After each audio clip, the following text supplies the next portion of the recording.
नमस्ते दोस्तों। आज सुनिए बूढ़ी माँ का दर्द और उनके भीतर का खालीपन।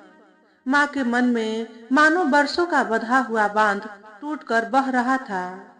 उनका पछतावा, उनका दर्द और खालीपन, सब कुछ उस दिन आंसुओं संग बह रहा था और उनका चेहरा सहारे के लिए मुझे पुकार रहा था।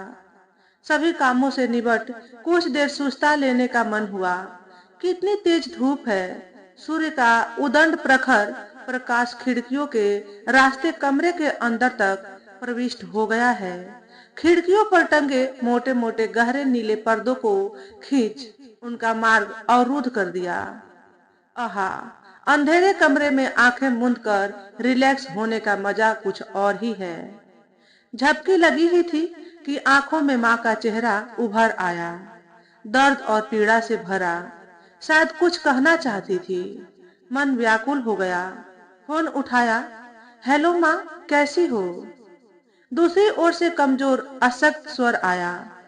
ठीक हूँ बेटा, बस तू आ जा एक बार, मिल ले आकर। बोल कब आ रही है?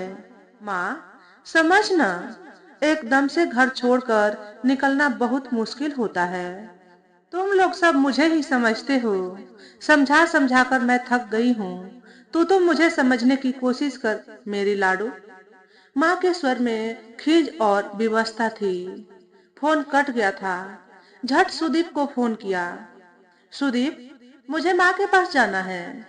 एकाएक, क्यों, क्या हुआ? ऑल इज फाइन, सब ठीक तो है? सुदीप के स्वर में चिंता थी। कुछ नहीं, बस माँ की तबीयत ठीक नहीं है, बुला रही है। ओके, आज शाम की ही बुकिंग करा देता हूँ, तुम पैकिंग कर लो। शाम 5 बजे की फ्लाइट है। 1 घंटे पहले तो एयरपोर्ट पहुंचना ही होगा। अभी तो 2 बज रहे हैं। जल्दी जल्दी बैग में कपड़े ठूंसे और कैलाशी को आवश्यक निर्देश दे दिए। तब तक कैब ही आ गई थी। फ्लाइट समय पर थी। फ्लाइट के टेक ऑफ के साथ ही विचारों का प्रवाह आरंभ हो गया। दिल में अलग ही बेचैनी। माँ एकाकी, असहाय, अशक्त। उफ, यह बुढ़ापा, सारा जीवन बच्चों में लगा दिया। यह सब सोचते सोचते गालों पर गिलापन महसूस हुआ। धीरे से रुमाल निकाल आंसुओं को ढक लिया। वही जानी पहचानी दिल्ली और दिल्ली की संकरी गलियां। भले ही कोई इन्हें देखकर नाक भौं सिकोड़े, लेकिन मेरी तो बाँछें खिल जाती है। सारा बचपन इन्हीं गलियों में दौड़ते भागते, उछलते कूदते गुजारा है। रात गहरा रही थी। ऊंघती गलियों ने भी बाहें फैलाकर उसका स्वागत किया। गली नंबर 12, मकान नंबर 10। प्रति छातुर दिख रहा है। अधकुले दरवाजे से झांकता प्रकाश अधीरता से बुला रहा है। ऑटो से उतरकर छूटे तीर की माफिक सीधे माँ के कमरे में पहुंच गई। माँ, माँ लो मैं आ गई। गुड्डो, लेटे लेटे ही माँ का छिड़ किंतु उल्लसित था स्वर। माँ हुलसकर माँ से चिपक गई। क्या हो गया है आपको? माँ हड्डियों का ढांचा मात्र रह गई थी। बेटा, बुढ़ापा ही सबसे बड़ा रोग है और यह मुआ अकेलापन। पर ये दोनों छोटू और गुड्डू, बेटा अब उनका अपना संसार है। प्रेम और ममता भी तो सोते की तरह नीचे की ओर ही बहता है। घर में कुछ बदला सा लगा। घर की छत पर 2 मंजिलें और चढ़ गई थी। उनमें अपने में मशगूल 2 दुनिया और समा गई थी। सबसे ऊपर गुड्डू अपनी पत्नी और दोनों बेटों के साथ, बीच वाली में छुटका अपनी पत्नी और बिटिया के साथ, और निचले हिस्से में राने घर में असहाय पीड़ा झेलती अशक्त एकाकी माँ आंखें मूंदे। कभी बच्चों की आवाज आंगन से कमरे तक पहुंच जाती तो माँ उसी में सुख पा जाती। बहुएं छज्जे से रस्सी के सहारे टोकरी में खाना रखकर पहुंचा देती और घंटी बजा देती। कभी बड़ी तो कभी छोटी और कभी यूं ही उपवास हो जाता। माँ के बगल में ही लेट गई। माँ की वही चिर परिचित खुशबू, मैं फिर से वही छोटी सी गुड्डो बन गई थी। जर्जर हाथों का कोमल स्पर्श पा माँ की ममता से भींगती रही। मन भयभीत था, सामने जीवन का कटु भयावह सत्य, रास्ते की थकान और माँ को लेकर उसकी चिंता। मन भी थक गया था। पापा के जाने के बाद माँ से ही तो उसका मायका था। उनके लिए ही तो वह भागी चली आती थी। घर की हर दीवार और आंगन के कोने कोने में अपना बचपन दोहरा लेती। शायद यह एहसास शब्दातीत है और हमेशा रहेगा। बेटा, सुनकर तंद्रा टूटी। माँ का चेहरा ध्यान से देखा। समय की मार और बुढ़ापे की छाप पूरी प्रबलता से उभर आई थी। माँ का खिला खिला सुंदर चेहरा झुर्रियों के मकर जाल से ढक गया था। बड़ी बड़ी आंखें काले स्याह हो आए गड्ढों में धंस गई थी। एक विवशता, एक निराशा से ढका चेहरा। हाँ माँ, कुछ चाहिए क्या? बेटा, बहुत भूख लगी है, मैंने थोड़ा डरे सहमे स्वर में कहा। अरे तो क्या हुआ, अभी कुछ बना लेती हूँ। आप क्या खाओगी? बेटा, आलू टमाटर की तरी वाली सब्जी के साथ 2 फुलके उतार दे। बस, बहुत दिन हो गए सब्जी रोटी खाए। रोज रोज की अचार रोटी से जीभ और गला दोनों छिल गए। माँ की आवाज का दर्द अंतर तक उतर गया। क्या बुढ़ापा ऐसा ही होता है? माँ, मैं लौकी नहीं खाता। और माँ, मेरी सब्जी में हरा धनिया मत डालना। माँ, मेरी आलू की तरी वाली सब्जी।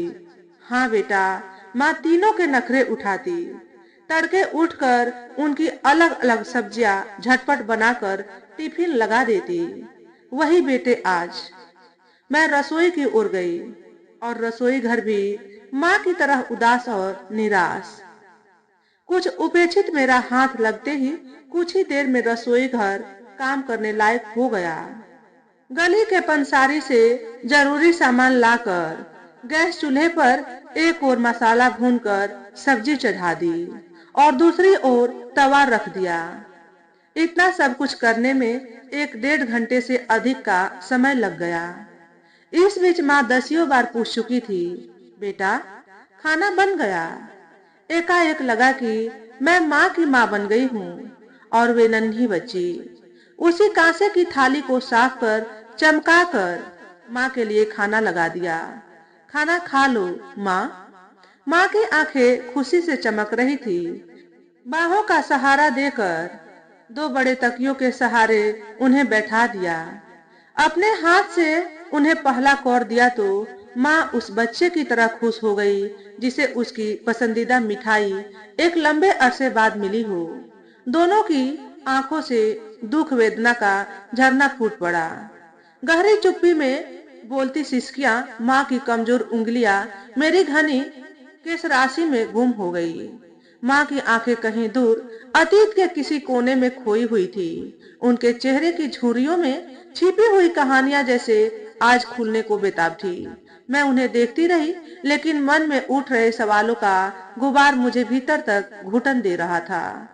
माँ के साथ बिताए अपने बचपन के वे दिन चलचित्र की तरह आंखों के सामने घूम गए। जब कभी भाइयों से मेरा झगड़ा होता, माँ उनका पक्ष ले मुझे ही गलत ठहराती और भाई मुझे चिढ़ाते हुए बाहर खेलने निकल जाते। छोटी छोटी बातों पर मुझे टोकती थी माँ, भाइयों को नहीं। भाइयों के अच्छे स्कूल थे, इसके अलावा मोटी फीस देकर उन्हें कोचिंग सेंटर भी भेजा जाता कि वे अच्छा पढ़ लिख कर अच्छी नौकरी पा जाएं। और मेरे हिस्से में मोहल्ले का सरकारी स्कूल। मुझे अक्सर सवाल चुभते, क्या मेरा सपना देखने का हक नहीं? क्या मेरी इच्छाएं, मेरी जरूरतें माने नहीं रखती? इन सवालों के जवाब मुझे कभी नहीं मिले और न ही कभी माँ से पूछने की हिम्मत हुई। सालों तक ये मेरे भीतर एक टीस बनकर रहे और इसी कारण माँ के प्रति कभी कभी आक्रोश भी पैदा हो जाता। लेकिन जैसे जैसे बड़ी हुई मुझे समझ आया कि माँ खुद भी उस व्यवस्था की शिकार थी जिसने उन्हें यह सिखलाया था कि बेटों को अधिक प्राथमिकता दी जाए। पापा की कठोरता और समाज की अपेक्षाओं ने शायद उन्हें मजबूर कर दिया होगा। फिर भी बचपन का गहरे में दफन दर्द कभी कभी सिर उठा लेता। लेकिन आज वे खुद अपनी रूढ़िवादी सोच और परंपराओं की कैद की सजा उन्हीं बेटों के हाथ भुगतने को मजबूर थी।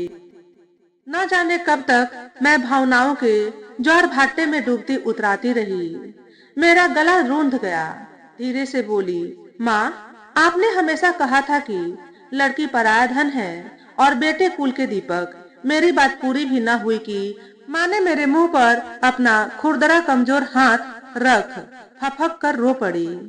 मन के अंदर से मानो कोई बरसों का बंधा हुआ बांध टूटकर बह रहा था। उनका पछतावा, उनका दर्द और उनके भीतर का खालीपन सब कुछ आंसुओं संग बह निकला। मैंने धीरे से उनके हाथों को पकड़ा और कहा, माँ, अब मैं हूं ना।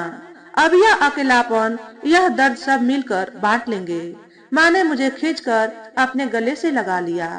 उनकी कमजोर बाहों में वह शक्ति महसूस हुई जो वर्षों पहले मुझे सुकून देती थी। हम दोनों देर तक यूं ही बैठे रहे, जैसे एक दूसरे के आंसुओं को चुपचाप समेट रहे हों। उस रात जब माँ सो गई, तो मैं उनके पास बैठी उनके झुर्रियों भरे चेहरे को निहारती रही। यह वही चेहरा था जिसने मुझे जीवन दिया, जिसने मुझे सिखाया कि संघर्ष कैसे किया जाता है। अब वही चेहरा सहारे के लिए मुझे पुकार रहा था, एक नए इरादे के साथ। भोर की किरण के इंतजार में कब आंख लग गई पता ही न चला। तो दोस्तों, आज के वीडियो में बस इतना ही। अगर हमारे द्वारा बताई गई कहानी थोड़ी सी भी अच्छी लगी हो तो वीडियो को लाइक और शेयर करें। चैनल पर पहली बार आए हो तो चैनल को सब्सक्राइब करके बेल नोटिफिकेशन को ऑल पर सेट कर लें, ताकि आपको ऐसे ही अच्छे अच्छे वीडियो देखने को मिले। हमेशा खुश रहें, हमेशा स्वस्थ रहें। वीडियो देखने के लिए आपका बहुत बहुत धन्यवाद।